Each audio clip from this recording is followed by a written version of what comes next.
Hello friends, आपका student classes में स्वागत है। यह कक्षा 10 का टारगेट मॉडल पेपर है, साइंस का सेट 1। ठीक है, तो आप लोग इसका जल्दी जल्दी आंसर देते हुए चले जाइए। यह क्वेश्चन BBI है और पूरा अगर मॉडल सेट का हम ऑब्जेक्टिव करा देंगे, इससे ज़्यादा पूछने वाला नहीं है। इसमें टोटल क्वेश्चन 80 है, जिसमें से तुम लोग को सिर्फ 40 का जवाब देना है। तो यहाँ पर पहला क्वेश्चन है, एक प्रकाशीय माध्यम कितने प्रकार के होते हैं? तो एक प्रकाशीय माध्यम कितना प्रकार के होता है? 3 प्रकार का, पारदर्शी माध्यम, अपारदर्शी माध्यम और एक प्रकाशीय पारभासी माध्यम। ठीक है, 3 प्रकार का होता है, यानी ऑप्शन क्या होगा? सी होगा। उसके बाद अगला क्वेश्चन है, तारे का टिमटिमाने का कारण क्या है? तो क्या बोलेंगे? तारे का टिमटिमाने के कारण क्या होता है? वायुमंडलीय अपवर्तन होता है। ठीक है, ऑप्शन क्या होगा? बी होगा। उसके बाद अगला क्वेश्चन है, आमीटर का प्रतिरोध होता है। तो आमीटर का प्रतिरोध जो है बहुत क्या होता है? छोटा होता है, यानी ऑप्शन क्या होगा? सी। हमसे तुम लोग पहले आंसर देते हुए जाओ। ठीक है, क्वेश्चन पढ़ो और आंसर देते हुए अपने कॉपी में लिखते हुए जाओ और बताना लास्ट में कमेंट में कि तुम्हारा 80 में कितना सही हुआ। ठीक है, तो क्वेश्चन नंबर 4 है, खिलौने में किस सेल का उपयोग किया जाता है? तो खिलौने में जो है कौन सा सेल का उपयोग किया जाता है? तो सूखा सेल, इमरजेंसी लाइट, ये सब में जो है सूखा सेल का उपयोग होता है। उसके बाद अगला क्वेश्चन है, कार्य की करने की क्षमता को क्या कहते हैं? तो कार्य करने की क्षमता को क्या कहते हैं? ऊर्जा। ठीक है, ऑप्शन क्या होगा? सी होगा। उसके बाद अगला क्वेश्चन है, लेंस की फोकस दूरी वक्रता त्रिज्या में क्या संबंध है?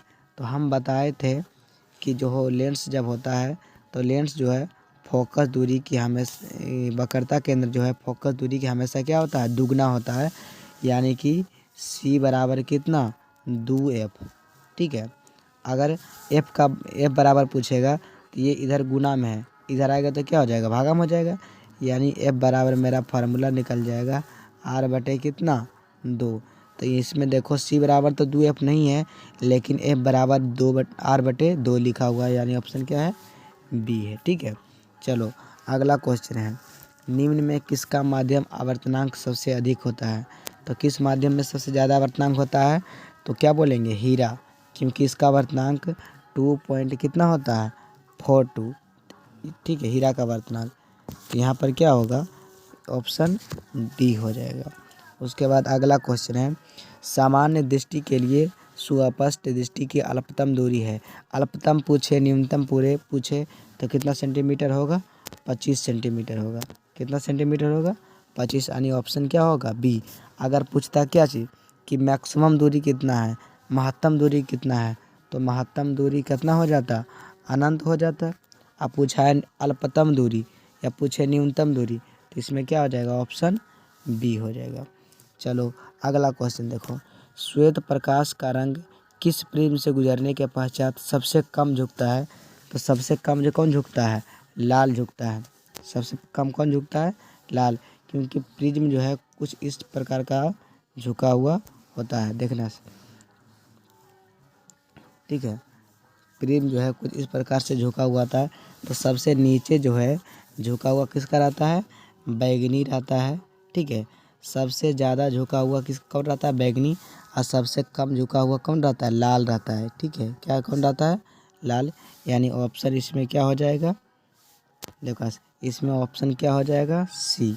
ठीक है, चलो अगला क्वेश्चन, निकट दृष्टि को किस लेंस के उपयोग द्वारा संशोधित किया जाता है, यानी कि निवारण किया जाता है? तो निकट दृष्टि दोष को कौन सा लेंस? अवतल लेंस। अगर दूर दृष्टि दोष को पूछता तो कौन होता? उत्तल लेंस। यहाँ पर पूछा निकट दृष्टि दोष, तो यहाँ पर क्या होगा? अवतल लेंस होगा। उसके बाद अगला क्वेश्चन है, विद्युत प्रतिरोध निर्भर करती है, यानी प्रतिरोध किस पर निर्भर करती है? तो चालक की लंबाई पर भी निर्भर करता है, चालक के अनुप्रस्थ क्षेत्रफल पर भी, चालक के पदार्थ की प्रकृति पर, चालक के ताप पर भी निर्भर करता है, यानी इनमें से क्या होगा? सभी हो जाएगा। देखना, इनमें से क्या हो जाएगा? सभी, यानी ऑप्शन क्या होगा? डी हो जाएगा। उसके बाद अगला क्वेश्चन है, विद्युत शक्ति का एसआई मात्रक क्या होता है? तो विद्युत शक्ति का एसआई मात्रक तुम लोग पढ़ा होगा, क्या पढ़ा था? ऑप्शन क्या होगा? ए यानी कि वाट होगा। उसके बाद अगला क्वेश्चन है, एक यूनिट विद्युत धारा का मान होता है। तो एक यूनिट विद्युत धारा का मान कितना होता है? 3.6 गुने 10 पर पावर कितना? 6 जूल। यानी ऑप्शन क्या होगा? डी हो जाएगा। उसके बाद देखो, इनमें से कौन सा कथन सत्य नहीं है? तो सबसे पहला ऑप्शन दिया है, विद्युत जनित्र विद्युत चुम्बकीय प्रेरण पर कार्य करती है, ये भी सही है। विद्युत मोटर ऊर्जा को यांत्रिक ऊर्जा में बदलता है, ये भी सही है। चुम्बकीय बल रेखा परस्पर नहीं काटती, ये भी सही है।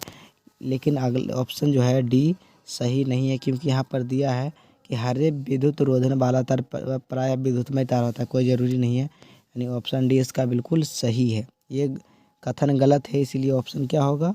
डी होगा। उसके बाद देखो पूछा है कि फ्लेमिंग का वाम हस्त नियम बायां हाथ का माध्यम को क्या करती है? संकेत करती है। तो इसमें ऑप्शन क्या हो जाएगा? सी हो जाएगा। चालक से प्रवाहित विद्युत धारा की दिशा की ओर जो है वाम हस्त के माध्यम संकेत करती है। मध्यमा अंगुली जो है कहाँ किधर संकेत करती है? तो विद्युत धारा की दिशा को करती है। यानी ऑप्शन इसमें क्या हो जाएगा? ऑप्शन इसका क्या हो जाएगा? सी हो जाएगा। उसके बाद अगला क्वेश्चन है, चुंबक के भीतर चुंबकीय क्षेत्र रेखा की दिशा क्या होती है? ठीक है, तो चुंबक क्षेत्र जो होता है, चुंबक के भीतर जो होता है चुंबकीय क्षेत्र की दिशा जो होता है उत्तरी ध्रुव से क्या होगा? दक्षिणी ध्रुव की ओर। ठीक है। उसके बाद अगला क्वेश्चन है, नाभिकीय ऊर्जा का स्रोत इनमें से कौन सा है? ठीक है, तो 17 का ऑप्शन क्या हो जाएगा? बताना जल्दी से। ऑप्शन क्या होगा? ए हो जाएगा। यानी ऑप्शन क्या होगा? ए यूरेनियम। ठीक है। उसके बाद अगला क्वेश्चन है, वैज्ञानिक आर्द्रमैरी एम्पियर किस देश से संबंधित है? तो वैज्ञानिक आर्द्रमैरी एम्पियर कहाँ से संबंध है? तो फ्रांस से। यानी ऑप्शन क्या हो जाएगा? बी हो जाएगा। ठीक है। उसके बाद अगला क्वेश्चन है, पवनों का देश किसे कहा जाता है? भाई ये तो सब जानता होगा, पवनों का देश किसे कहा जाता है? डेनमार्क को। ठीक है। उसके बाद अगला क्वेश्चन है, चुंबकीय क्षेत्र एक ऐसी राशि है जिसमें होते हैं। तो चुंबकीय क्षेत्र में परिणाम और दिशा क्या होते हैं? दोनों होते हैं। यानी ऑप्शन क्या होगा? सी हो जाएगा। उसके बाद अगला क्वेश्चन है, नाइक्रोम में कौन कौन से तत्व होते हैं? तो नाइक्रोम में कौन कौन होता है? निकेल और क्या होता है? क्रोमियम होता है। यानी ऑप्शन इसमें क्या होगा? ए हो जाएगा। ठीक है। हमसे पहले तुम लोग आंसर देने वीडियो रोक कर आंसर दो, कुछ देर के बाद वीडियो चालू करो, उसके बाद 80 में देखना कि मेरा कितना सही हुआ है। ठीक है, यहीं पर तुम्हारा जो है टेस्ट हो जाएगा। ठीक है, चलो अगला क्वेश्चन की ओर बढ़ते हैं। अगला क्वेश्चन है, इलेक्ट्रॉन पर कितना आवेश होता है? तो इलेक्ट्रॉन पर कितना आवेश होता है? तो कितना बोलेंगे? 1.6 गुने 10 पर पावर माइनस में कितना होगा? 19 कूलम। यानी ऑप्शन क्या होगा? डी होगा। ऑप्शन क्या होगा? डी। उसके बाद अगला क्वेश्चन है, जूल बटे कूलम किसके बराबर होता है? तो जूल बटे कूलम किसके बराबर होता है? तो तुम लोग को पता होना चाहिए। कहाँ गया क्वेश्चन? जूल बटे कूलम किसके बराबर होता है? किसके बराबर होता है? वोल्ट के बराबर होता है। ठीक है। उसके बाद अगला क्वेश्चन है कि विभवांतर का एसआई मात्रक क्या होता है? तो विभवांतर का एसआई मात्रक क्या होता है? वोल्ट होता है। ठीक है। उसके बाद अगला क्वेश्चन है, विभवांतर मापने वाले यंत्र को क्या कहा जाता है? तो विभवांतर मापने वाले यंत्र को क्या कहा जाता है? कौन होगा? ऑप्शन बताओ। ऑप्शन क्या होगा? डी होगा, यानी कि वोल्ट मीटर हो जाएगा। ठीक है। तुम लोग अपना मिलान करना लास्ट में कितना सही हुआ है। उसके बाद अगला क्वेश्चन है, ऊर्जा का एसआई मात्रक है। तो ऊर्जा का एसआई मात्रक क्या होता है? जल्दी से तुम लोग बताओ। तो ऊर्जा का एसआई मात्रक क्या होगा? जूल होगा। उसके बाद समतल दर्पण द्वारा बना प्रतिबिंब हमेशा, तो समतल दर्पण जो है हमेशा कैसा प्रतिबिंब बनाता है? काल्पनिक प्रतिबिंब बनाता है। यानी ऑप्शन क्या होगा? बी होगा। उसके बाद है, जिप्सम का रासायनिक सूत्र क्या होता है? तो जिप्सम का रासायनिक सूत्र क्या होता है? CaSO4 × 2H2O। यानी ऑप्शन क्या होगा? बी हो जाएगा। चलो अगला क्वेश्चन, क्लोरीन Cl की परमाणु संख्या कितनी होती है? तो क्लोरीन की परमाणु संख्या सभी जानता है कितना होता है 17, और क्लोरीन की परमाणु भार कितना होता है 35.5। यहाँ पूछा सिर्फ परमाणु संख्या, तो ऑप्शन क्या होगा डी हो जाएगा। उसके बाद अगला क्वेश्चन है, सामान्य एथेनॉल को क्या कहा जाता है? तो सामान्य एथेनॉल को क्या कहा जाता है? जल्दी से तुम लोग जो है आंसर देते हुए चले जाओ। तो क्या होगा ऑप्शन ए होगा, यानी कि अल्कोहल। ठीक है, ऑप्शन क्या होगा ए अल्कोहल। उसके बाद काली चूने का जो है कली चूना का रासायनिक अनुसूत्र क्या होता है? तो कली चूना का जो है रासायनिक अनुसूत्र क्या होता है CaO होगा, ऑप्शन बी। उसके बाद जल के विद्युत अपघटन में कैथोड पर कौन सा गैस मुक्त होती है? तो इसमें कौन हो जाएगा ऑप्शन, कौन होता है गैस? ऑप्शन बी, यानी कि हाइड्रोजन गैस। ठीक है, उसके बाद अगला क्वेश्चन है, बेकिंग सोडा का रासायनिक सूत्र क्या होता है? तो बेकिंग सोडा का रासायनिक सूत्र क्या होता है NaHCO3। अगर पूछता किसका धोबन सोडा का, तो क्या होता है Na2CO3 इंटू 10H2O। तो यहाँ पर पूछा है बेकिंग सोडा, तो बेकिंग सोडा का क्या हो जाएगा ऑप्शन ए हो जाएगा। उसके बाद अगला है, कौन सा पदार्थ नीले लिटमस पत्र को लाल कर देता है? तो कौन करता है? ऑप्शन ए हो जाएगा, अम्ल नीले लिटमस पत्र को क्या कर देता है लाल कर देता है, और क्षार क्या करता है लाल लिटमस पत्र को क्या करता है नीला करता है। उसके बाद अगला क्वेश्चन है, मिल्क ऑफ मैग्नीशिया का pH मान जो है कितना होता है? तो इसका ऑप्शन क्या हो जाएगा डी, यानी कि 10 पॉइंट कितना होता है 5, 10 पॉइंट कितना होता है 5। उसके बाद अगला क्वेश्चन है, इनमें से कौन सा धातु चमकीला होता है? तो देखो धातु नहीं पूछा है, अधातु पूछा है। इनमें से कौन सा अधातु जो है चमकीला होता है? तो सबसे ज़्यादा चमकीला अधातु में देखा जाए तो कौन होता है आयोडीन होता है। कौन होता है आयोडीन। देखो अगला क्वेश्चन है, इनमें से निम्न में से कौन सा धातु अत्यधिक क्रियाशील है? तो अत्यधिक क्रियाशील कौन है? तो क्या बोलेंगे सोडियम, क्योंकि सोडियम जो है सबसे ज़्यादा क्रियाशील धातु है। इसको वायु में रखेंगे तुरंत या अपने आप आग का निर्माण कर जल जाता है। ठीक है, इसको करासन के तेल में रखा जाता है सोडियम को, इसी के कारण से, यानी ऑप्शन क्या होगा ए हो जाएगा। ठीक है, चलो देखो अगला क्वेश्चन है, ऑक्सीजन परमाणु के वाहितन कक्षा में इलेक्ट्रॉनों की संख्या कितनी होती है? तो इलेक्ट्रॉनों की संख्या कितना होगा, हम देखो इसको निकालते हैं, तुम लोग देखना। देखो ऑक्सीजन का परमाणु संख्या कितना होता है 6, परमाणु भार कितना होता है 12। ठीक है, तो जब हम धातु और अधातु के अनुसार निकालेंगे, तुमको मैजिक ट्रिक पता होना चाहिए। 2, 8, 18 और कितना 32। ज़्यादा दूर तो जाने की आवश्यकता नहीं, क्योंकि यहाँ पर परमाणु संख्या कितना है 6 है, तो हमको सिर्फ जो है परमाणु संख्या को देखना है। तो पहले कितना होगा 2 होगा, उसके बाद कितना जोड़ेंगे, देखो यहाँ पर मिस्टेक हो गया है, यहाँ 8 होता है। ठीक है, तो यहाँ पर कितना होगा 2, उसके बाद कितना जोड़ेंगे कि 8 हो जाएगा, तो कितना जोड़ेंगे 6, यानी लास्ट में कितना होता है 6 होता है। ठीक है, तो यहाँ पर ऑप्शन क्या हो जाएगा वाहितन कक्षा, यानी कि बाहर के कक्षा में कितना इलेक्ट्रॉन हुआ 6 इलेक्ट्रॉन हुआ, यानी ऑप्शन क्या होगा बी हो जाएगा। ऑप्शन क्या होगा बी।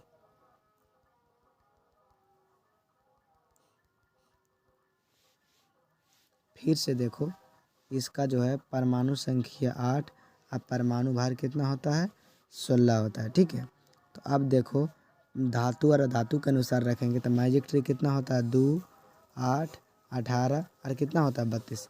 तो यहाँ पर जो है कितना होगा 2, उसके बाद तो 8 करेंगे तो कितना हो जाएगा 10, तो कितना करेंगे 6 करेंगे तो जो है 6 2 कितना हुआ 8, यानी लास्ट बाहरी कक्षा में जो है कितना इलेक्ट्रॉन हुआ 6 इलेक्ट्रॉन हुआ। ऑप्शन क्या होगा बी हो जाएगा। चलो अगला क्वेश्चन, ब्यूटेनॉन एक कार्बन यौगिक है, इसका पर्यात्मक समूह कौन होगा? तो इसका जो है पर्यात्मक समूह क्या हो जाएगा कीटोन। कीटोन का जो है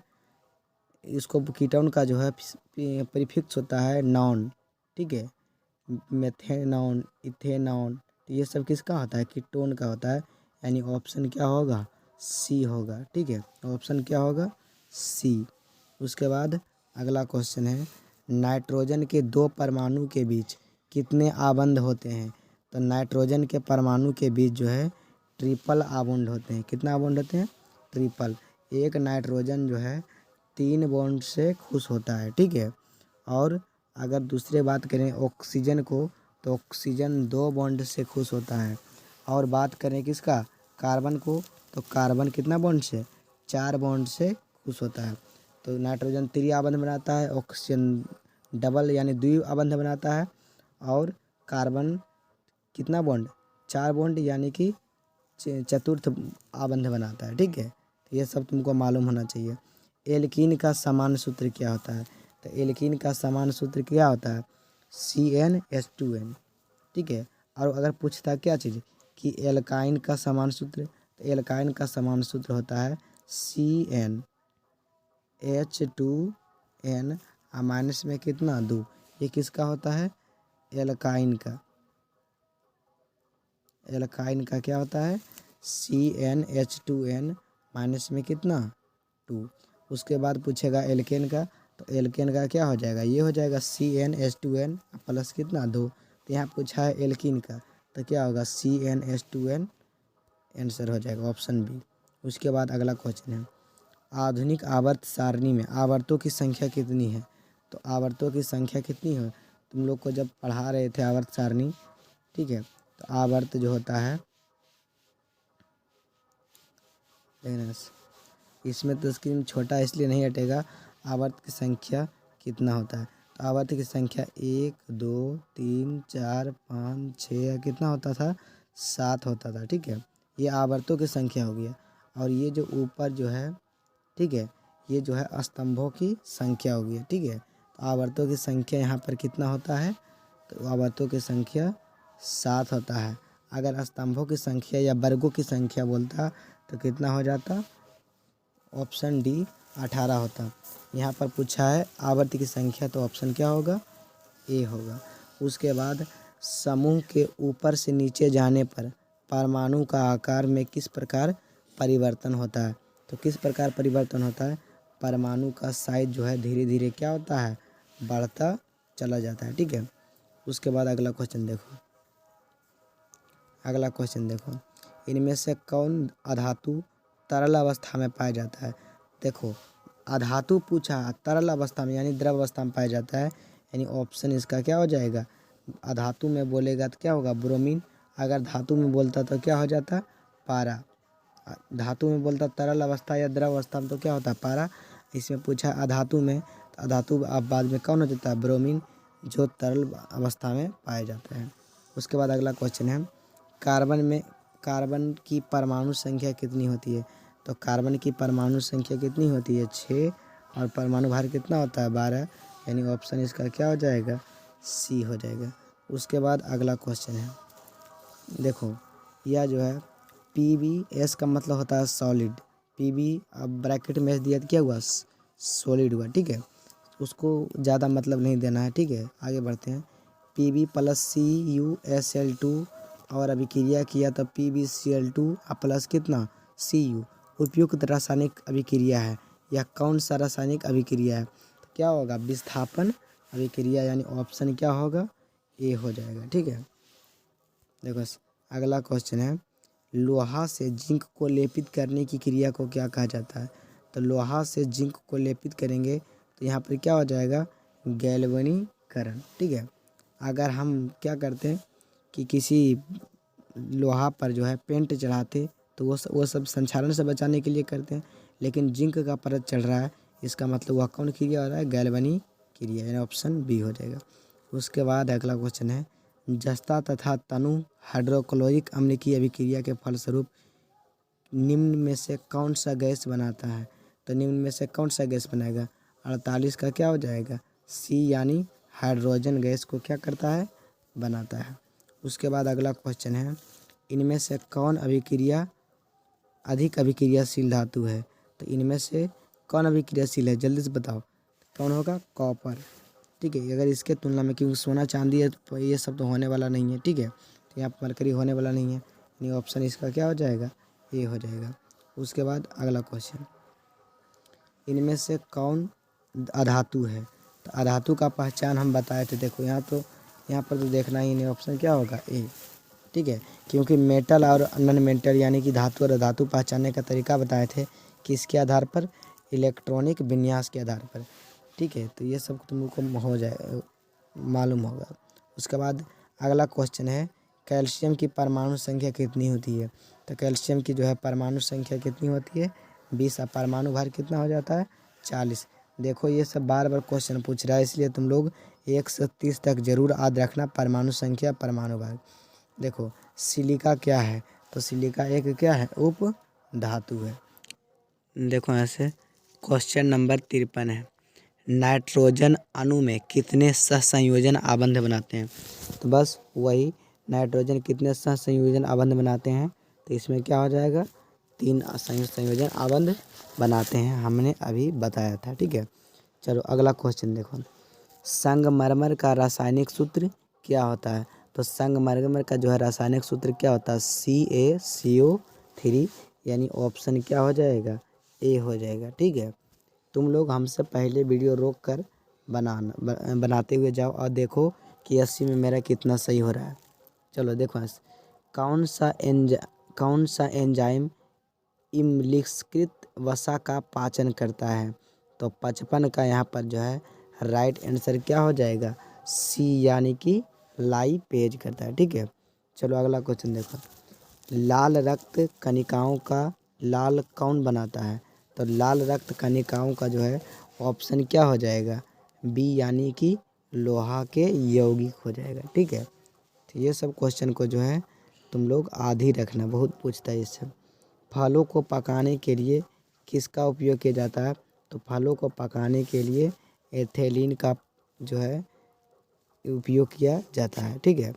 चलो अगला देखो, वह पराक्रम जिसके द्वारा जीव अपनी संतानों की उत्पत्ति करते हैं, तो वह कौन सा जीव होता है जो जिससे जो है संतान उत्पन्न होता है? तो वह कौन, एक लड़का बोल रहा था क्लास में, पोषण, पोषण नहीं होगा, क्या होगा, ऑप्शन ए होगा, जनन से जो है संतानों की क्या होती है, उत्पत्ति होती है। उसके बाद सामान्य प्रकुचन रक्तदाब कितना होता है? तो इसका जो है ऑप्शन क्या हो जाएगा, सी, 120 mm। बहुत बार बिहार बोर्ड में पूछा है, बार बार पूछा जाता है, इसीलिए तुम लोग इसको याद करके रखना, इसको BVI में रखना, ठीक है, क्योंकि ये बार बार पूछा जाता है। चलो अगला क्वेश्चन देखो, पत्तियों में प्रकाश संश्लेषण द्वारा बना भोजन पादप के अन्य भागों में किसके द्वारा भेजा जाता है? देखो पत्ती से जो है भोजन का अन्य भागों की जो है भोजन पादप के अन्य भागों में किसके द्वारा भेजा जाता है? तो यहाँ पर जो है ऑप्शन क्या, फ्लोएम, फ्लोएम में जो है ये फल के जो है अनेक भागों में भेजा जाता है। जाइलम जो है जड़ से खींचता है पानी खनिज, ठीक है। तो यहाँ पर बोला है भोजन, तो यहाँ पर क्या हो जाएगा, ऑप्शन बी हो जाएगा, फ्लोएम। उसके बाद अगला क्वेश्चन है, उस पौधे का नाम बताएं जो कलम द्वारा कायिक प्रबंधन की दिशा को परिवर्तित करता है। तो देखो गेहूँ नहीं होगा, ठीक है, गेहूँ इसमें नहीं होगा, क्योंकि गेहूँ का काट कर उसके कलमी को लगाया जाएगा तो नहीं होगा, धान भी नहीं होगा, ठीक है। इसमें क्या होता है, गुलाब, गुलाब के कलमी को जो है कायिक प्रबंधन प्रदर्शित करता है, यानी ऑप्शन क्या हो जाएगा, बी हो जाएगा, ठीक है।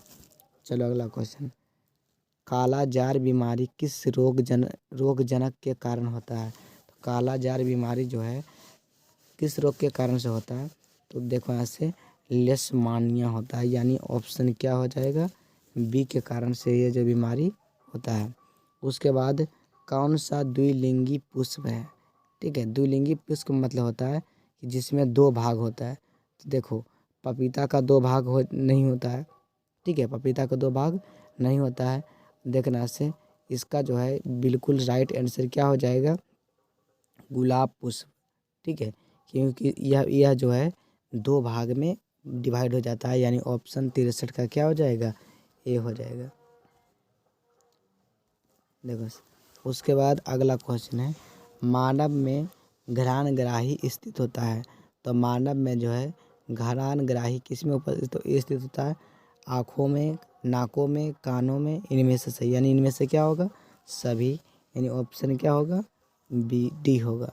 उसके बाद हमारे शरीर में ऐच्छिक क्रियाएं को नियंत्रित होती है, ऐच्छिक क्रिया नियंत्रित होती है, तो इसका जो है ऑप्शन क्या हो जाएगा डी हो जाएगा, अनुमस्तिष्क से। अनुमस्तिष्क से जो है हमारी ऐच्छिक क्रिया नियंत्रित होती है।